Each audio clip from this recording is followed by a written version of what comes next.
Hey everyone, this is Josh back with Cardboard Chronicles, and today I'm speaking with Chris. Chris is a big time Michael Jordan collector. He's also got his own podcast where he talks about the Michael Jordan market, and he has an Instagram handle where he does a lot of the same stuff. So we're gonna talk a lot about that today.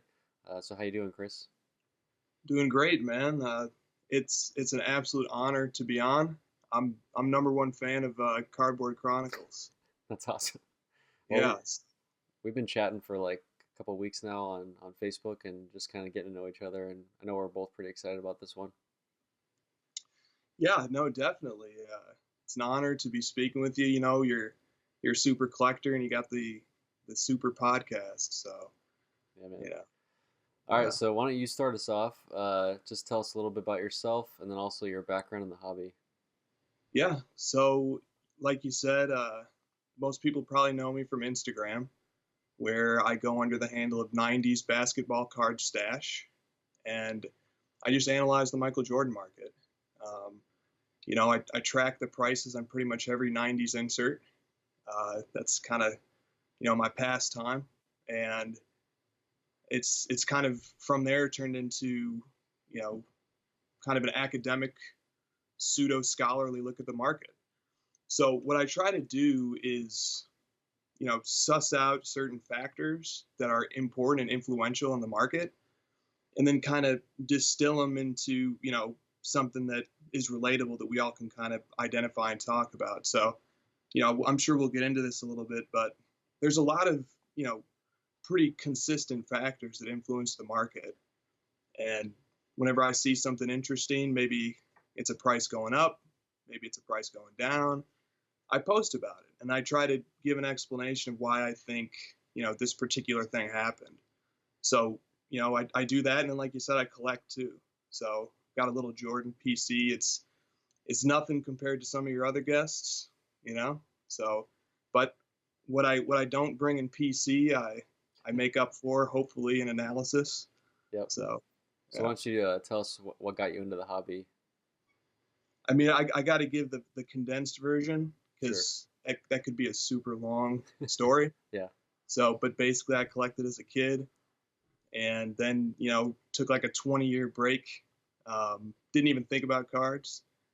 Lived a whole separate life, and then when I was about 29, I went back to my parents' house, and my mom was like, "You got to do something with these buckets of cards you got."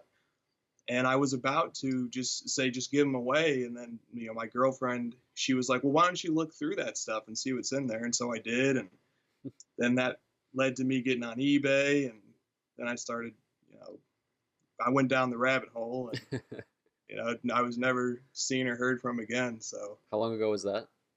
that would have been in about June of 2016. Okay. That's we were talking about the you and I are in like the class of 2016, like the people who entered right around that time. That's pretty much exactly when I started as well.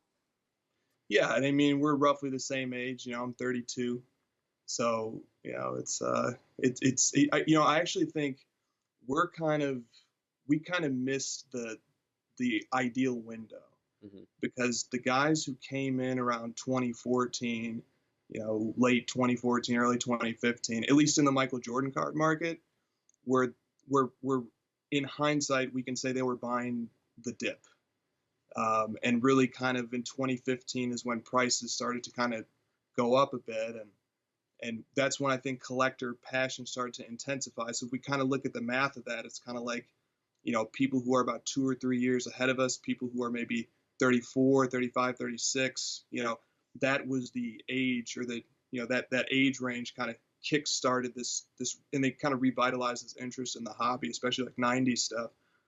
And so that kind of means that, so for example, in '96, when Jordan was winning about his fifth title, 5-0, or maybe that would have been '97, but I was about 10 or 11, right? And so Yeah. these guys who kind of kickstarted it were 14, 15 years old. So like something about being roughly that age in the mid '90s, and then leading this return to the hobby. Uh, we kind of missed. We're a little bit late, but you and I were kind of going back and forth, and I wonder what you think about this. You know, how many more are coming after us? I mean, how young is it too young where the 90s no longer have the same nostalgia? I I think we're still in the early part of it, to be honest with you. Yeah. Because I think what drives a lot of it is going to be the disposable income, especially with the prices that we're currently at. And with the prices the way they are, we might be turning away a large crowd, you know, especially for the Jordan people. They're coming in seeing what we have. But I would say overall, I would expect it to be people in their mid 30s to late 30s to coming in with true disposable income. So I could still see us being either at the beginning or middle of it. Yeah, yeah, that's true. And there are still entry points for any level you want to come in on. So I came into the hobby collecting like PSA 9 base cards. And I would just go on eBay and be like, oh man, 92 Fleer Jordan base for $9, and I'll negotiate $1 off the shipping and just, make a steal. And those cards are still the same price, so you can still come in and get your feet wet at a lower level, and Yep. there's still plenty of inserts I think out there that look great and that are affordable to. It's like, man, when I came into the hobby, and I won an auction for like $150 for the first time, I was like, what am I doing? $150. I mean, I was thrilled. You get really excited when you win an auction for a card, but I was like, oh man, I can't believe I just did. I'll never do this again. This is just one and done. But yeah, there's still that entry level safety zone for new guys coming in, I think. And hey, there's always room for cards to fluctuate. Stuff might go down. You never know. Yeah. Yeah. So why don't we step back and talk about Michael Jordan? Why do you collect him now, and why do you only focus on him for the analysis side of it? Yeah, I can't believe you haven't had a Jordan guy on here yet. I mean, what episode number are we on? Roughly 28-ish, Yeah. something like that. I figured Yeah. I'd backload these guys. There's so many of you. Well, I mean, I'm talking to Mr. LeBron and Mr. Penny here, and but we'll, so I'm gonna make the standard. I actually don't have. A lot of people collect Jordan for a lot of different reasons. I think nostalgia is at the root for everybody, but my approach is a little bit different from my experience. About half the reason I collect Jordans is just because, in my opinion, he's the GOAT. Um, uh, I pause for a second because I'm thinking about this GOAT controversy that's going on right now with LeBron and MJ. We don't have to get into that, but yeah, yeah, yeah. We know who LeBron thinks the GOAT is, and Yeah. so, but I think Jordan's the GOAT, and that's a big part of it. I kind of feel like, hey, if I'm going to collect cards and be involved in collecting, I want the best. I want excellence. That's what I strive for, and so I admire that, and so that's about half the reason. But the other half is just because I just love the cards. The '90s, man, that was a very interesting era, and the way that the aesthetics of those cards and the design techniques and just kind of the whole feel of those cards, it's nostalgic to me, but I also just think it looks great. It's really interesting. It's cool. So I really like the cards, and I also feel like the cards are starting to enter a territory where they're almost semi-historical now. They're about 20, 25, 30 years old, depending upon which ones you're looking at, and they reach a point where it's like there's like a nice chunk of time and culture and history separating us from them. And I like collecting them for historical reasons too. They capture something about that time period, and bottom line, I just like to look at them. They're works of art to me. They don't, I'm not going to say that they're great. They're the greatest artistic masterpieces ever, but some creative people made these, and it's and I don't think anybody's really replicated the explosion of creativity that they had in the '90s. At least not in any of the cards I'm seeing out right now. So Yeah, but plus it's like the creativity mixed with something you love, which is sports, right? It's a great way to connect you to the sport itself. Oh, you know what? That's a fantastic point because this wasn't the reason I got into the hobby, but it's the reason I stay. Is that sports? They're such a great neutral medium to connect to people through, and you don't have to worry too much about anything. You just focus on the sports and the competition of it, and you can strike up a conversation about sports with anybody, and so in sports cars are kind of just taking that to another level, because when you get people together who have not only sports in common but collecting sports cars in common, I mean, you got a lot to relate over there, and you got a lot to talk about. So it's really cool to connect to people on that level too. Yeah. I asked you sort of vaguely, but I'll answer for you. I think the reason that, correct me if I'm wrong, you focus mostly on Jordan for the analysis and the market side of it is that in order to really master the market analysis, you really have to hone in on something very specific. And the Jordan market already is pretty large. There's a lot of volume to that market. So is that why you focus only on that specific piece of the market and don't try to jump into everything else? Well, to be honest, it's just mental limitations. I can only I can only process so much information, and like you said, the Jordan market is huge. Matter of fact, I don't even focus on the whole Jordan market. I mean, you've got his retro North Carolina cards that came out after Upper Deck lost the license to produce NBA products. You've got the incredible autograph jersey patch cards that defined the 2000s era. I don't look at those or worry about those. You've got the Fleer and Star stuff from the 1980s. I don't really think or look at that. I mean, I just focus on a narrow window that's, probably about 1992 to 1999. Really, that the window is kind of there's an interesting, overlap between when the insert explosion started and when Jordan went on when he began the six peat. And so, my attention is just focused on that narrow band, that relatively narrow band to the Jordan market as a whole, and then the sports card hobby as a whole. An interesting thing about Jordan cards, I mean, in some ways they're at least quantitatively the cornerstone of the industry. Anytime there's a PWCC auction and all the cards are listed for that particular auction, just do a generic search Michael Jordan PWCC and see how many results you get. Then search Kobe Bryant PWCC, and then search LeBron James PWCC, Tom Brady PWCC, and you'll see that Jordan is almost always 4 to 5 times the number of listings that any of those other guys have. And what that kind of suggests to me is that there's an abundance of his cards, but his cards are also kind of foundational to the hobby as a whole. That's not the reason why I follow it. I just kind of stumbled into the market, but the reason why I stick with it is because it is important.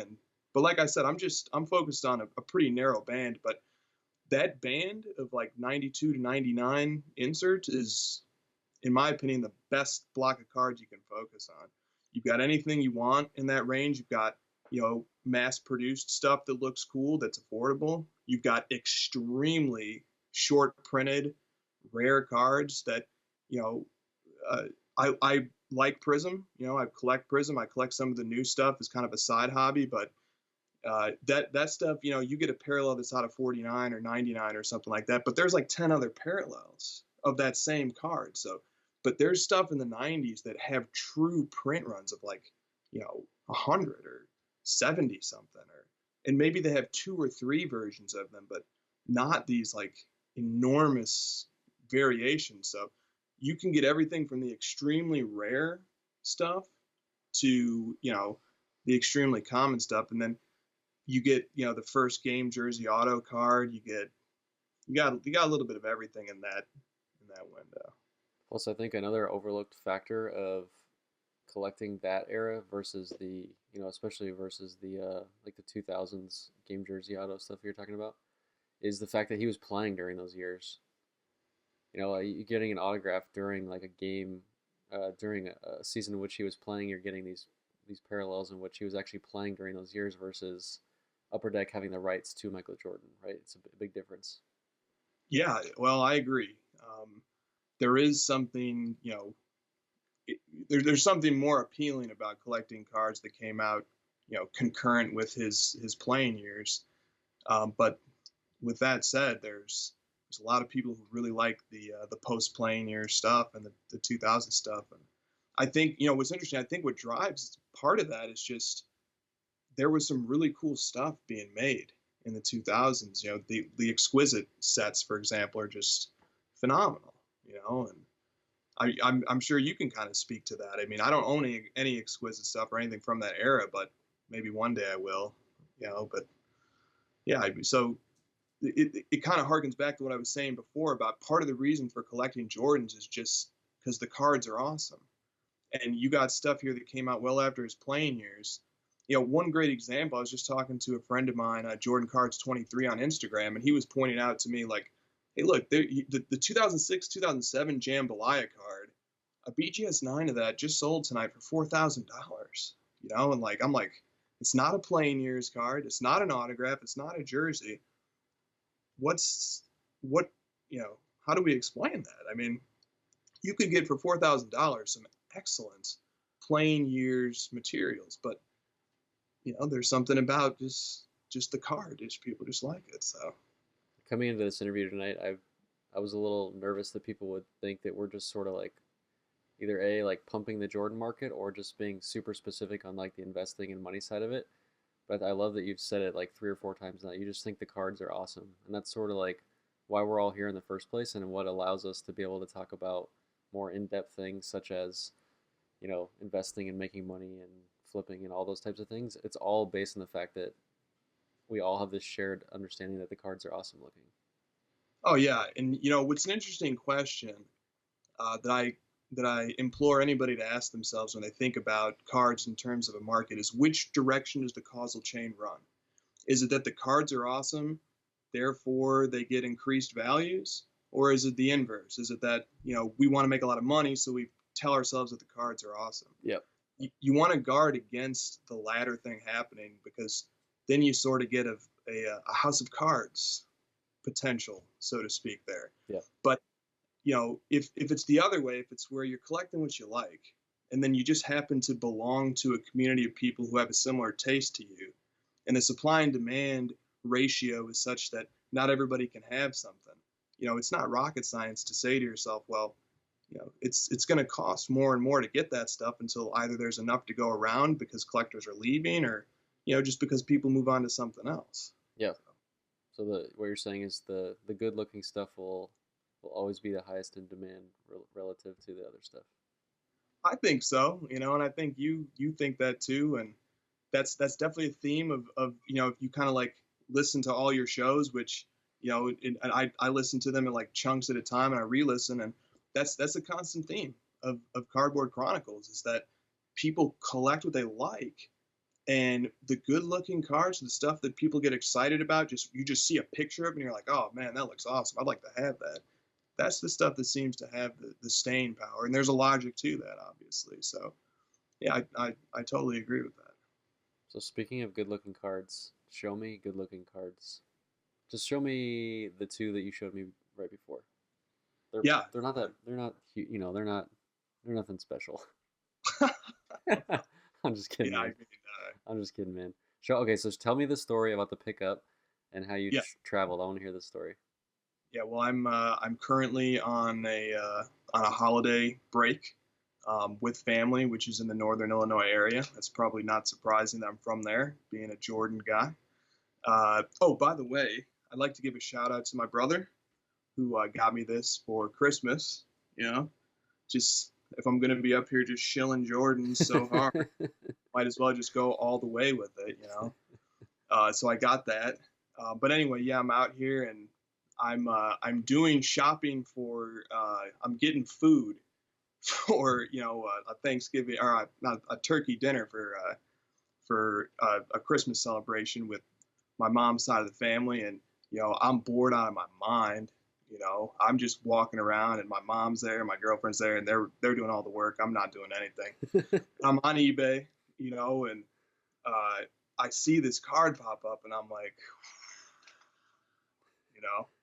And then, I send an offer to the guy because I see that he's located about an hour and a half from where I'm staying. I'm like, man, it would be sweet if I could link up and do a deal with this guy.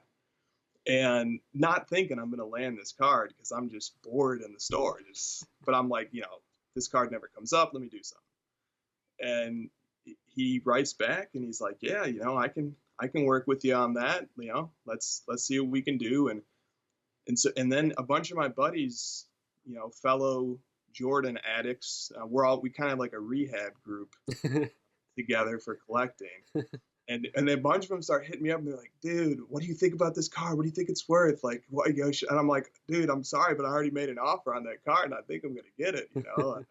I'm sorry. I just, so we closed the deal and, it's always nerve wracking, I think, for both parties who just only know each other from eBay to just meet and do a deal. So, we agreed to meet at a police station in the parking lot, and so we meet up and, it's like, it was a small town. So it was just like a little local police station. And I get out of my car and my girlfriend's driving and the other guy gets out of his car and he's a big guy and he's got another guy even bigger than him with him, because they just don't know what's going to go down. And so we get out and we meet and we both relax instantly. You can just kind of get a read on people. And he pulls out the card and like one thing, the card that I'm about to show, it has like, sometimes it has greening problems. And the best way to get a good look at a card is in the sunlight. So like before the deal, I had run through scenarios in my head where like, if the picture of it was deceptive and the card was green, I was going to be like, whoa, man, I'm sorry, but I can't go through this deal because the picture didn't indicate the condition of the card. You got to be real specific with this stuff. And people, you never know who you're dealing with, if they're an honest seller or not. It turns out this guy was honest. The card comes out in the sunlight, no, very little greening, maybe none. And so I was like, all right, man, we got a deal. I was like, I got the money in my pocket. Do you want me to just give it to you? Do you want to go to the card? He's like, oh, just give it to me. So he counts it. And while he's counting it, an officer starts walking around us. Like it's a big perimeter, but she circles us like twice. And she never said anything, but, we did the deal. And I'm just this guy holding a piece of cardboard and a piece of plastic. And this guy's riding out with a wad of cash. And it's just crazy, these adventures that we get into in this hobby. But yeah, so the card that I got, I'm going to try and show it in a way that you can actually see it. Pull up this little light, I guess. I don't know if you can see it.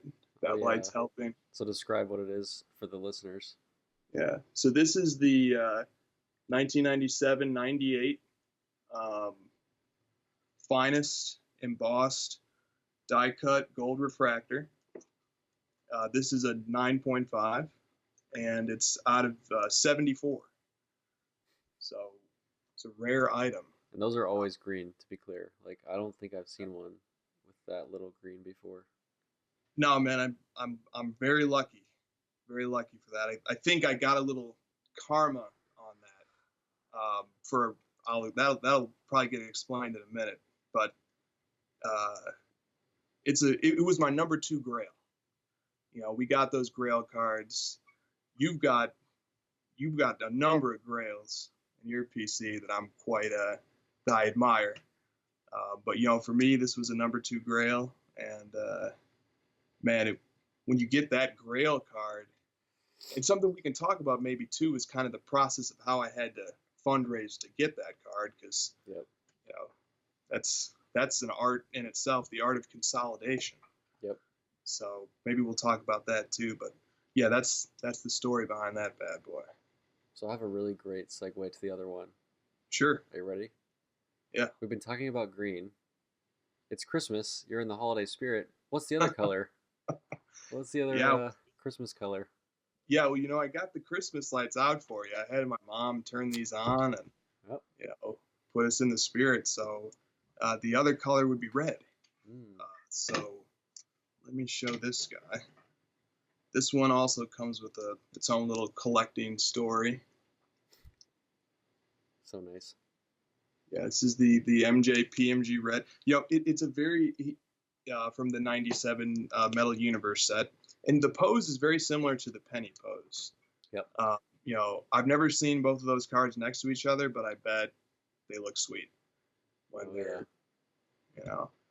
So, and I think that's just such a perfect pose for the card, for the background, and kind of got the player. There's like the streaking kind of outline behind. Yeah, it works. So, quick story on that one. Also an eBay deal, except this time I'm in LA, and again I reach out to the seller, and we come to terms, and we're gonna do a cash deal, and he requests that I meet him at a car dealership to do the deal. So I'm like, well, is this guy gonna buy a car? Like, what is the purpose of meeting a deal? I guess it's a public place, and he gives me like a very specific dealership. It's like an hour south of me. And I'm like, all right, well, that's what it takes to get. I'm gonna do what it takes to get these, because this is the number one Grail.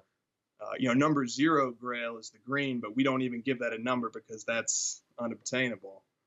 And there's 10 greens, but really, if we think about it, there might only be 9 because one got ripped in half. Yep. According to a previous podcast. So. Yep. But I went and I met him at the car dealership. I show up at the dealership, and he's not there. And I sent him a text, and he doesn't reply. And then I just go sit down, and somebody from the showroom comes over to me, and they're like, "Are you looking for so and so?" And I said, "Yeah." And he's like, "Oh, he's test driving a car right now. He'll be back." So I was like, "Oh, okay. Well, I sit down, and we meet. Nicest guy you could ever meet. Awesome guy. Same with the other seller too, man. Great guy. And we do the deal. I get the red, but I bought it raw, and previously it had been graded a BGS 8. So I was hoping to do pretty well on the grading, but I took a little personal trip down to PSA and dropped it off myself, and then I got a 5, which I don't care, in the sense that I love that card, and if that thing was a PSA 1, I'd be fine with it.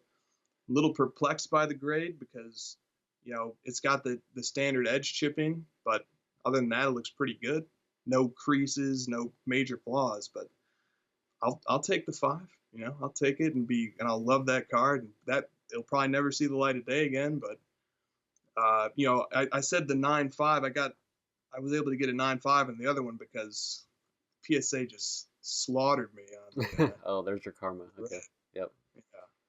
So, but I guess PSA is kind of harsh on these cards. And what are you gonna do? I already told you, man. Doesn't matter. It looks good in your eye. Doesn't matter. Yeah. No. I mean, I love the card. Love the card. Oh, those are crazy stories, dude. Let's jump on to the next thing. So Sure. let's I'll just let you take the floor and talk about the Jordan market a little bit. Get into your realm here. So I kind of in general want to know, like, where's the money going? Where are we seeing like the biggest jumps and the biggest dips? Yeah, absolutely. So I just want to throw a quick preface / disclaimer out there. Everybody who's a participant in this hobby has a stake. Clearly, I have a stake in Jordan cards. I mean, I collect them, I like them, I have fun with them. So, when I try to do a data-driven analysis, I do that because I try to get as close to objectivity as I can. But just know that no matter how hard I try, there's always going to be a bias creeping into what I'm saying and thinking, and there's going to be a bias to anybody who's trying to analyze the market. So Yep. that's just I think, a necessary preface for what I'm about to go into. And I know you agree with that too, and that's the theme of this show. But I just feel like it's important to kind of emphasize that, especially to people who are really savvy in the market, and they might disagree with me on some things, and that's fine. We got different opinions. So I made some notes. Wanted to come prepared and bring some data to the table here. What I've observed about the Jordan market is that there's sort of little tribes. We all kind of move together, and I don't think it's really conscious. It's just, we all are kind of similar in tastes and preferences, and we all kind of are in similar stages in life, more or less. And so it's just kind of to be expected that we're going to move in similar ways. And I've seen this tribe, at least the tribe that I kind of belonged to when I first came in, I've seen us evolve. First we started humbly and small, and then we all kind of got into the lower end inserts, and then we all just kind of took the plunge into some of the higher end stuff, and now we're just absolutely going crazy. And one of the things that follows from that is, well, once you've sort of scratched the high end itch of inserts like Noise Boys, Platinum Portraits, those really beautiful iconic cards, where do you go from there? And some people will stop there, but other people are going to say, I want to go even bigger. I want those unobtainables. And so I think there's been the sort of progress to those serial numbered, short printed, incredibly beautiful cards.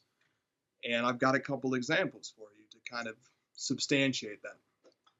And understand these examples in this context. Jordan cards, a specific set of Jordan cards, like those, cards that are right now anywhere from 1,000 to maybe 4,000 for like a mint or a gem mint copy.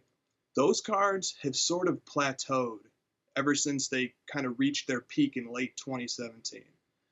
A great example is Noise Boys.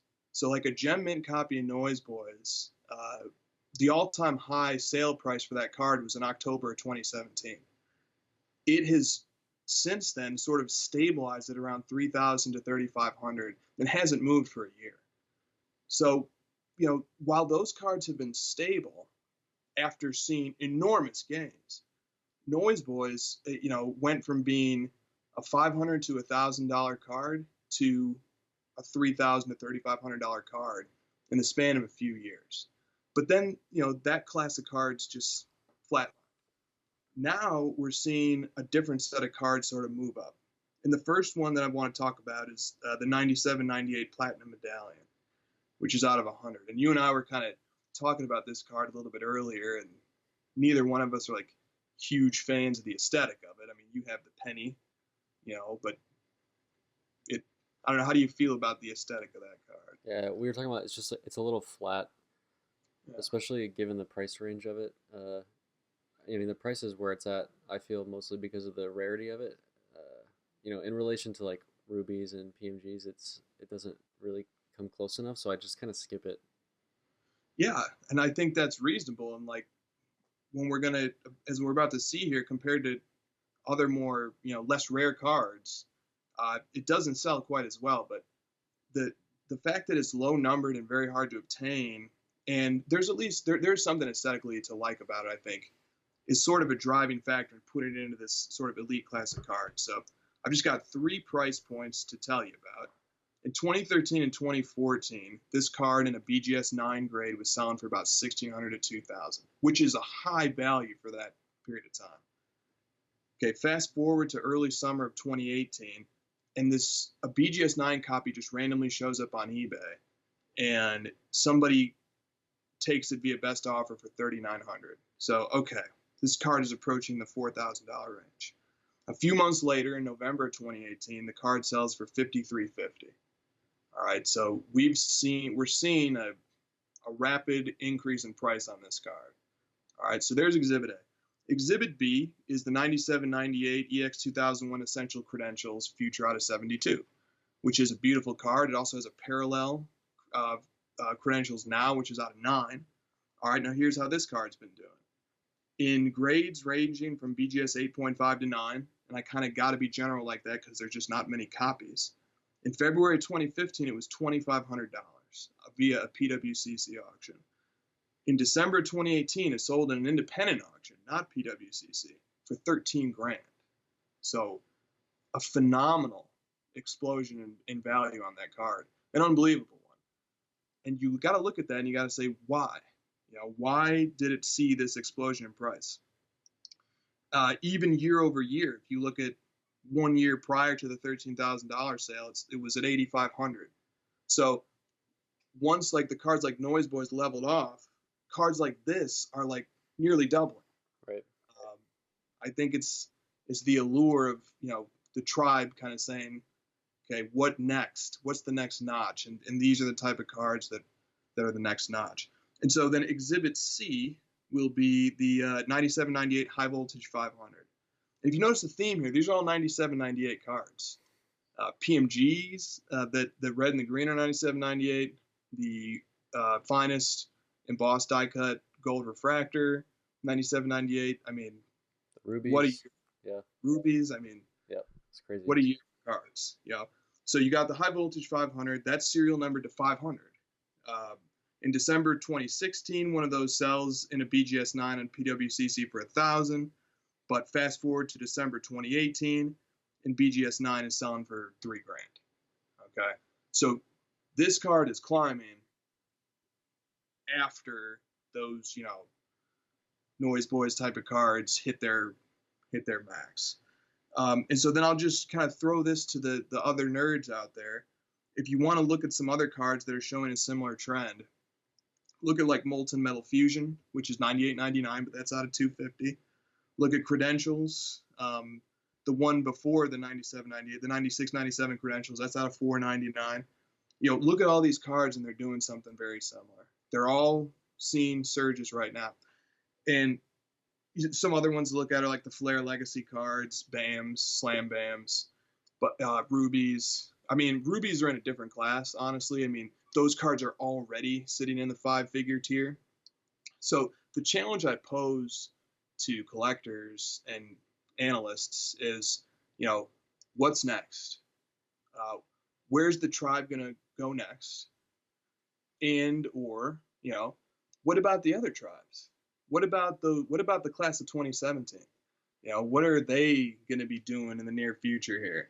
Are they going to follow in the footsteps of some of us, or are they going to focus on something else? Like, are they going to branch off into autos? Because like there's a group of people who kind of sidestepped inserts and went to autos, and there's other people like me who just kind of don't do autos and just focus on inserts. That's an interesting question.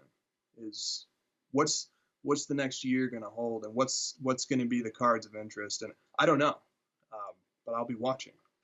You have to guess. I'm going to force you to make one guess. How about that? Force me to guess. I mean, I have not thought about this. I know that it's an interesting question, but it's a bigger problem than my brain can handle. Because what you're describing is like we're moving up in rarity, but like you're kind of getting to the end of the line here. Right. Exactly. And you're getting into like ones where you physically can't analyze it because they don't sell. Well, that's a huge problem with like BAMs and Slam BAMs. Like I was trying to look at those cards before we started talking, and I was like, there's just no sales. Yeah.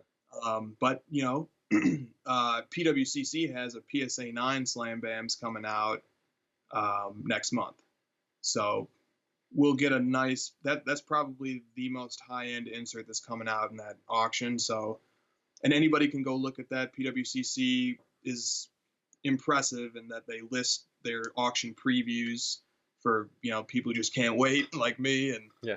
So that's a big card coming down the pike. But yeah, I don't know where things. But I'll tell you this: I didn't know where things were going when Noise Boys and all that stuff was hot too. I mean, what I will say is that there's a lot of underappreciated cards in my view. Stuff like I don't think that this is going to be like a high-end masterpiece type of card or anything, but the 97-98 Records Collection card, I just picked up a raw copy of one of those, and it's the only musical-themed Jordan card that I'm aware of, and it's kind of got like these vinyl grooves on the card. It's a nice, tasteful, simple design. It was pretty tough. It was like the Jordan was like 1 in 700 packs or something like that.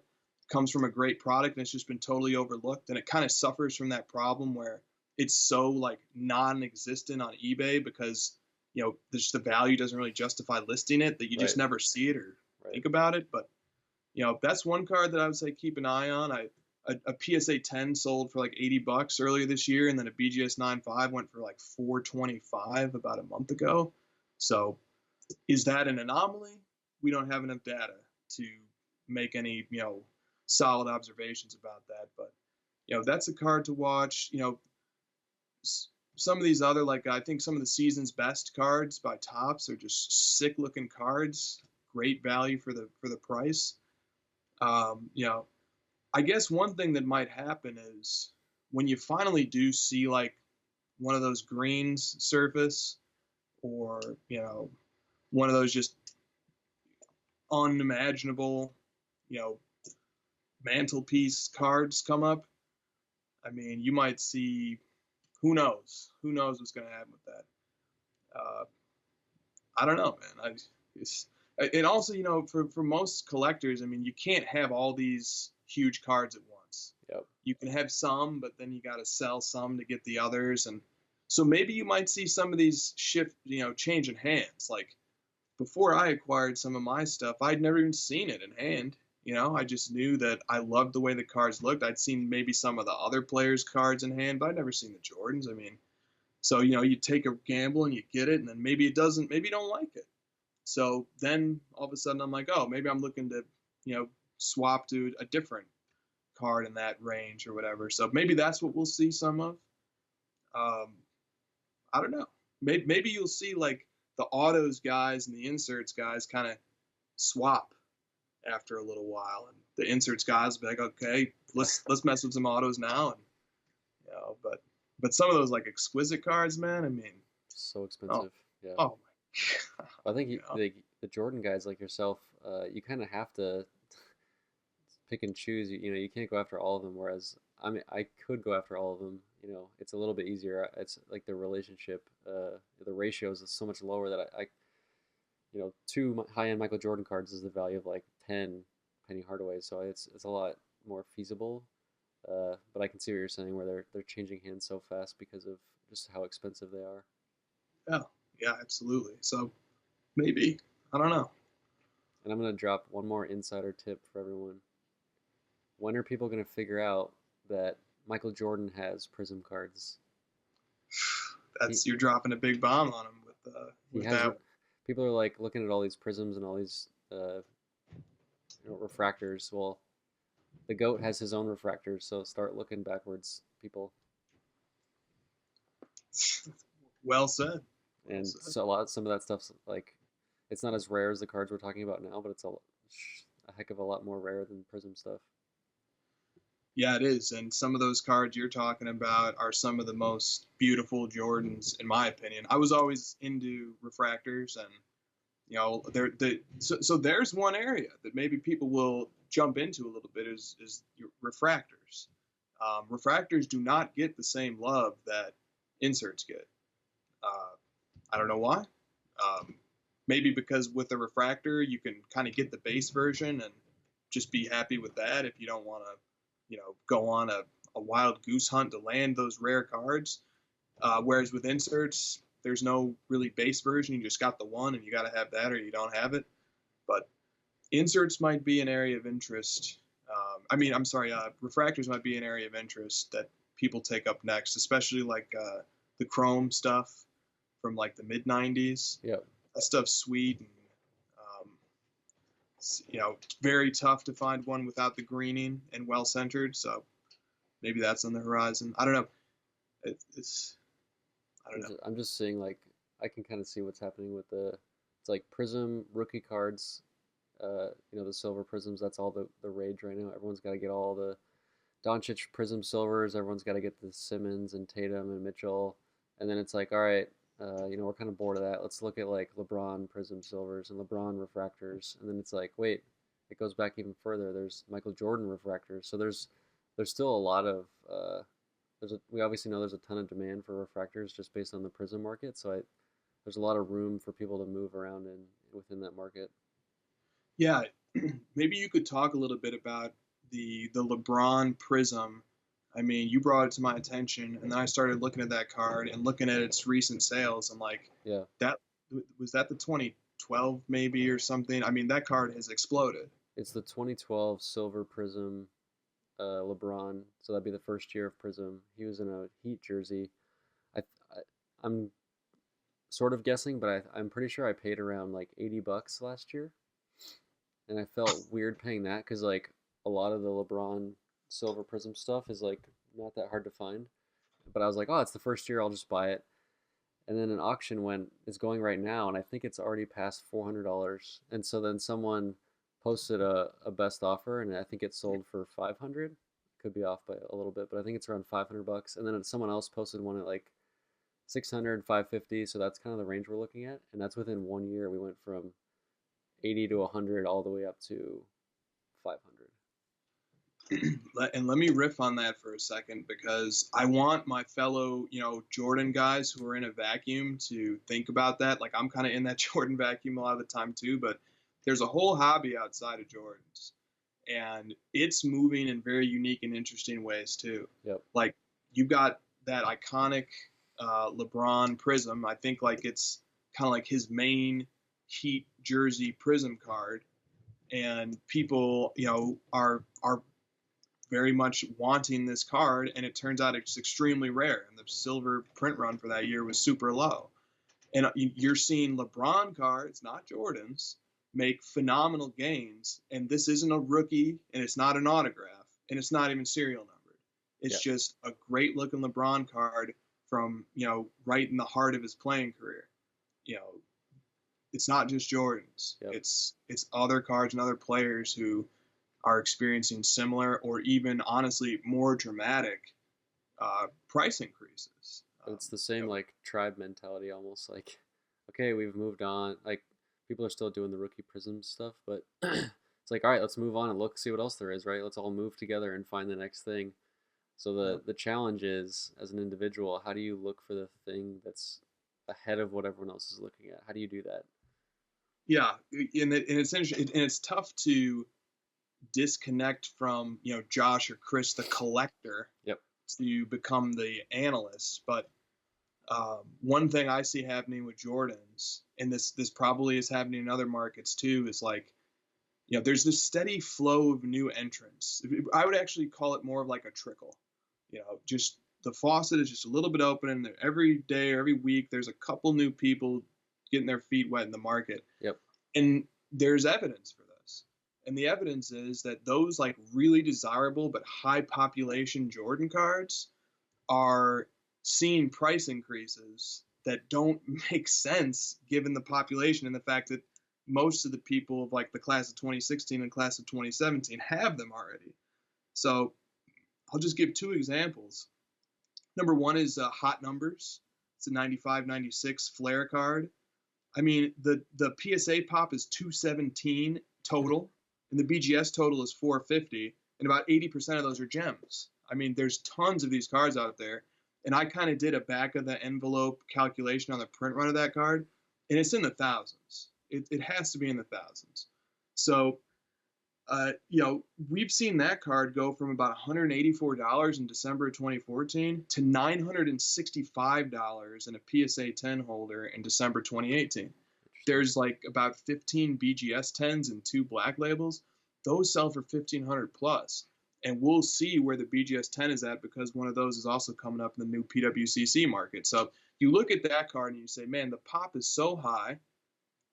Why is it increasing in value? And, I left out a ton of sales. I mean, this card comes up 6, 8, 10 times a year on PWCC alone. And it just incrementally, just step by step by step, just kind of bumps up. And I think the explanation for that is that new collectors come in, and that's one of the ones that, like, right off the bat, you say, I got to have that one. It looks amazing. The colors, it's just awesome. It gems 80% of the time. It's just a great card to have. And then the other piece of evidence I'll say for why I think there's this trickle of new collectors is 93-94 Scoring Kings. In my opinion, probably the nicest insert. That card is iconic to me, even though the lightning bolt has nothing to do with being a scoring king, but that's it. The design looks so cool. And in July 2015, BGS 9s of that card were selling for $167. And, now in October 2018, they're selling for about $300. And when you're talking pop on that card, PSA is 501 total, and BGS is 867. Just huge pop reports on those cards. And, the only way I can rationalize the prices continuing to go up is that, people are coming in and they're willing to just go a little bit over the next guy to get that card because they want it for their PC.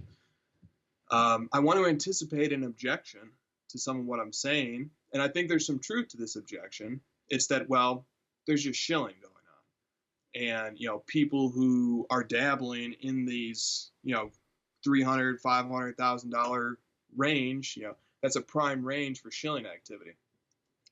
And you can spend a week on eBay and find as many shilled auctions as there are hours in the day, no doubt.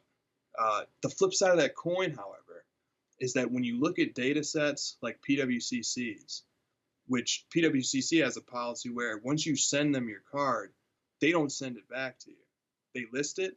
If it sells, it sells. If it doesn't, it relists.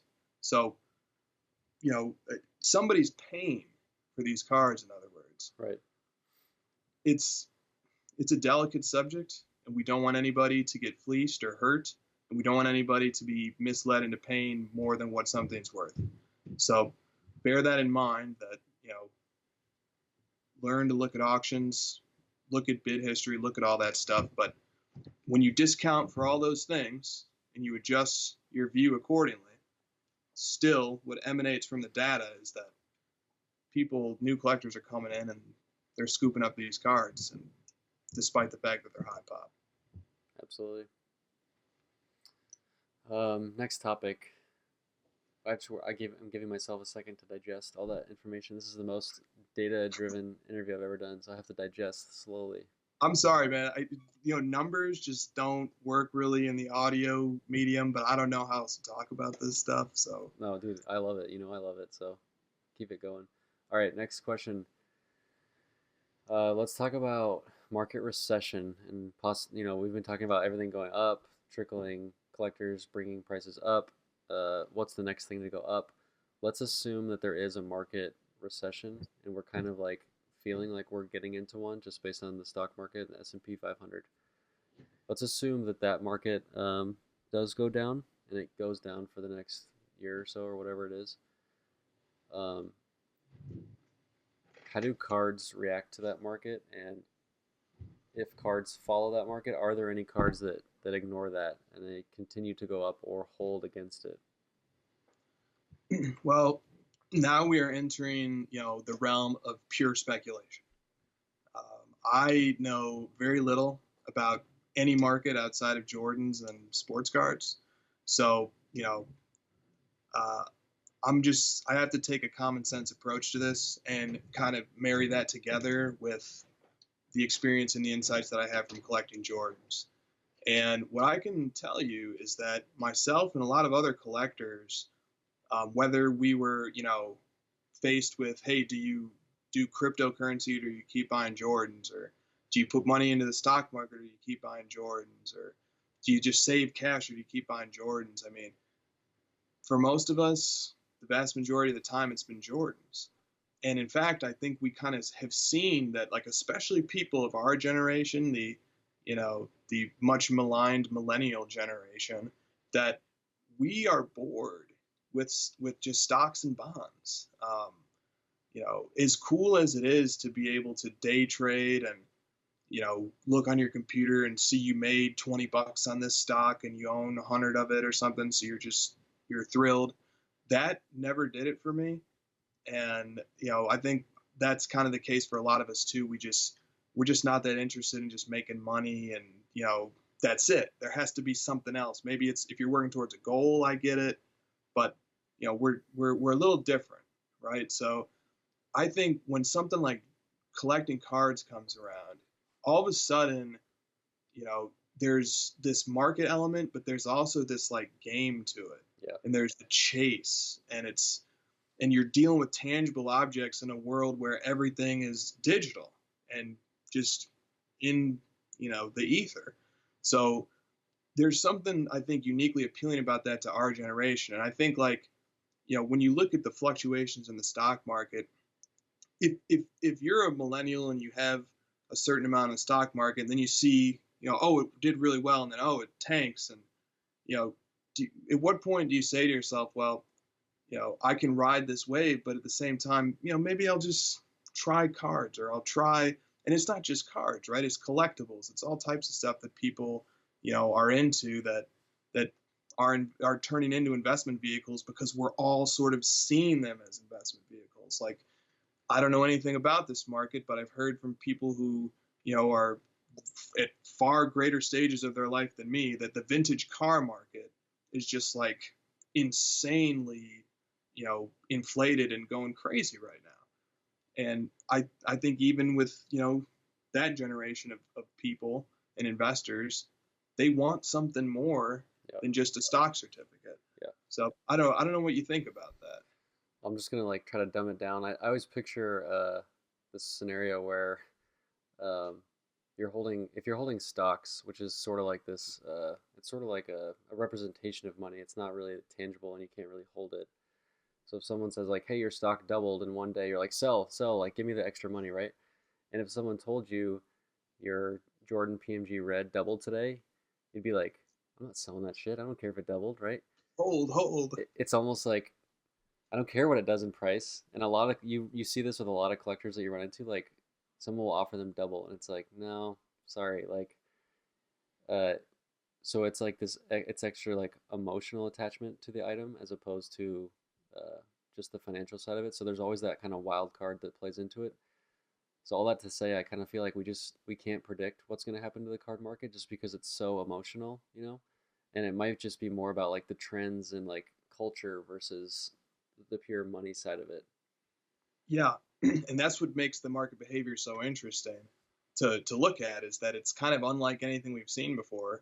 In fact, I don't have the time or the expertise to do something like this, but I think if someone like an economist were to take a scholarly, you know, look at the data that eBay and other transaction platforms have generated in our hobby, they might find some novel and interesting insights about human behavior that they could then kind of share with this whole, especially like the behavioral school of economics.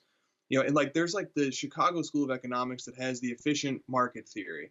And to just give kind of the bottom line of that theory is that those economists think that stock prices accurately embody perfect information. So, like when somebody buys and sells a stock, the speculative properties of the stock, such as whether it's going to go up or down, is already built into the price. So, like it almost doesn't make sense to buy a stock thinking it's going to go up, because if you think that stock's going to go up and other people think it's going to go up, the price is already adjusted for that. But with cards, there's this underlying value that stocks don't have. And the underlying value is simply, I have a box of cards and I pull it out and I just look at them and I like them.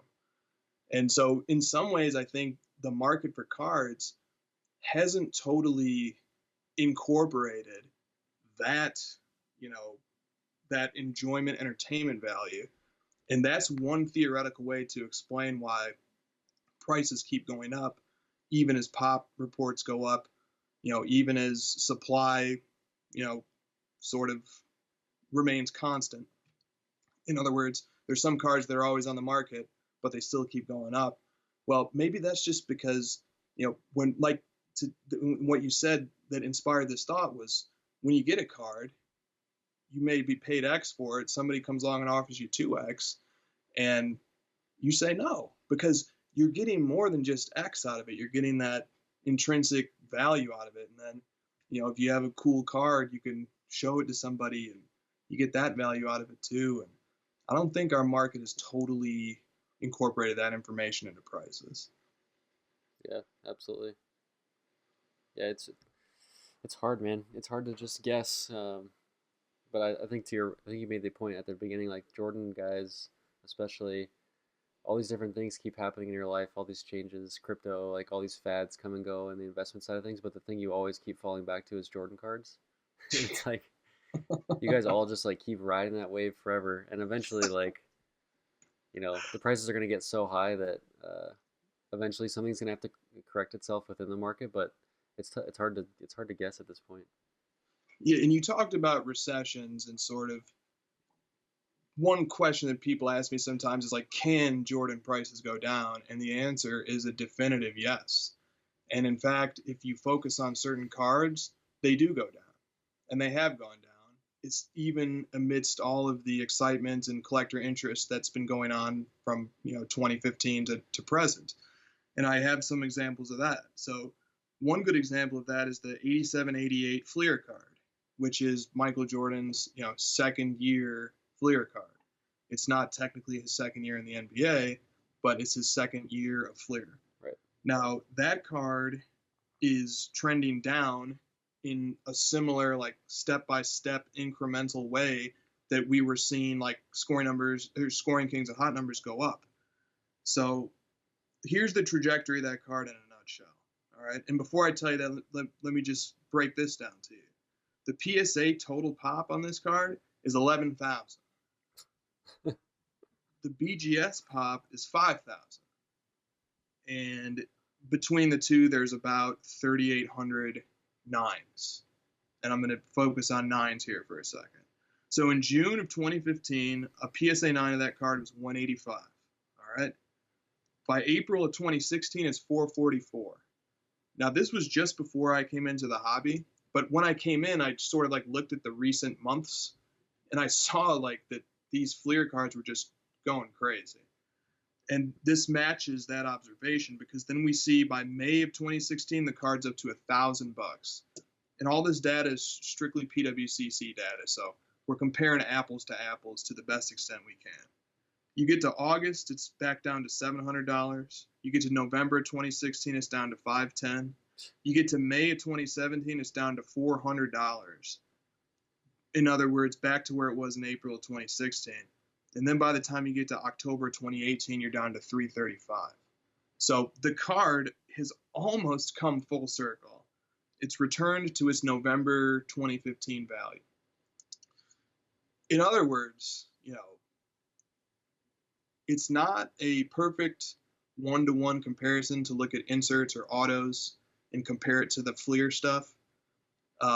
Population is one reason for that. Another reason for that is that aesthetically, that early Fleer stuff is just not as nice.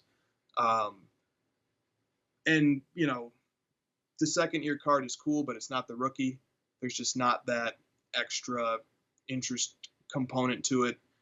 And you can see how a card like that can take a roller coaster ride. And,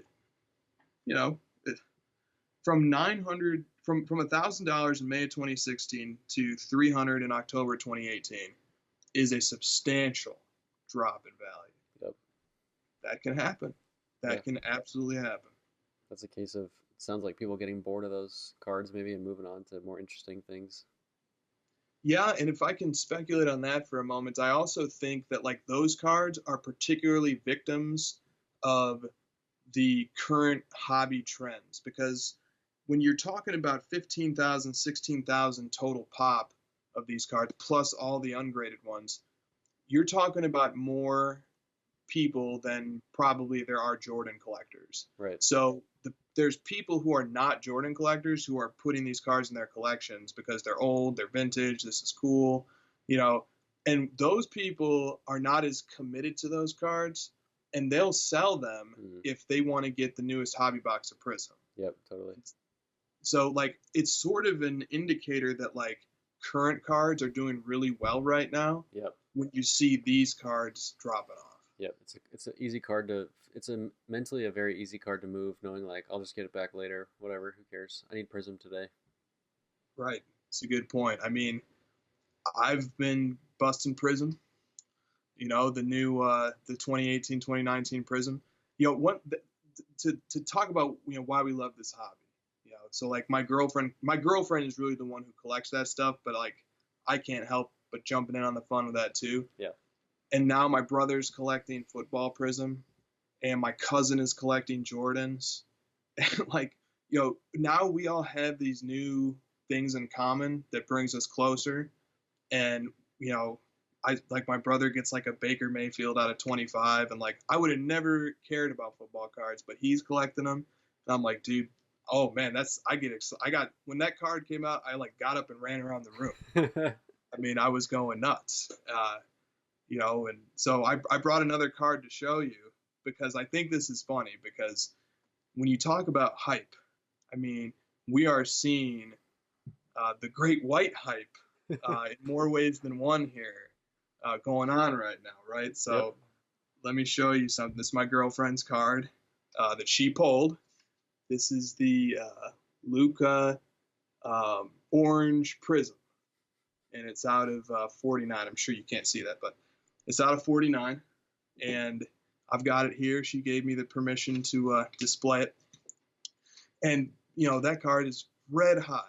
I mean, it's unbelievable how even the silvers, which there's thousands of them out there, these cards are red hot, but they fluctuate so much. So like when it first came out, the silver was like 500, and then it went all the way down to like 180, and now it's back at like 400, and we're talking a period of 2 months. Yep.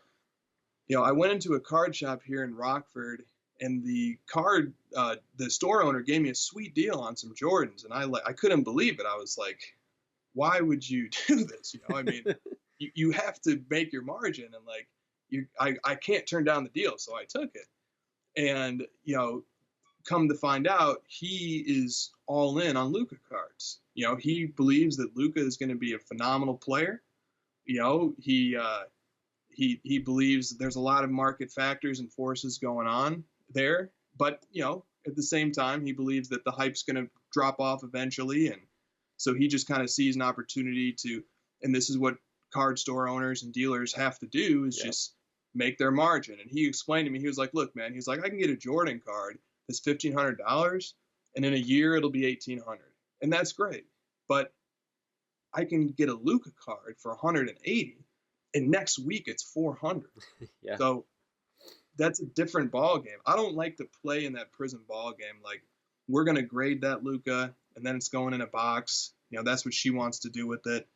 I've told her that the value of it that it can bring, and it's tempting to sell, but that's just not where my expertise is. I don't know how to ride that current wave. I mean, you got to be following games and looking at all-star vote tallies as they change, and I mean, it's crazy. Let's just sell it. Yeah. Just sell it, please. I know that's your view, so she'll maybe hear this. And see, we brought that card into the shop, and our friend who owns it, he was just like, "Oh, I gotta have that." And I was like, "I'm sorry, man, it's not for sale." Yeah.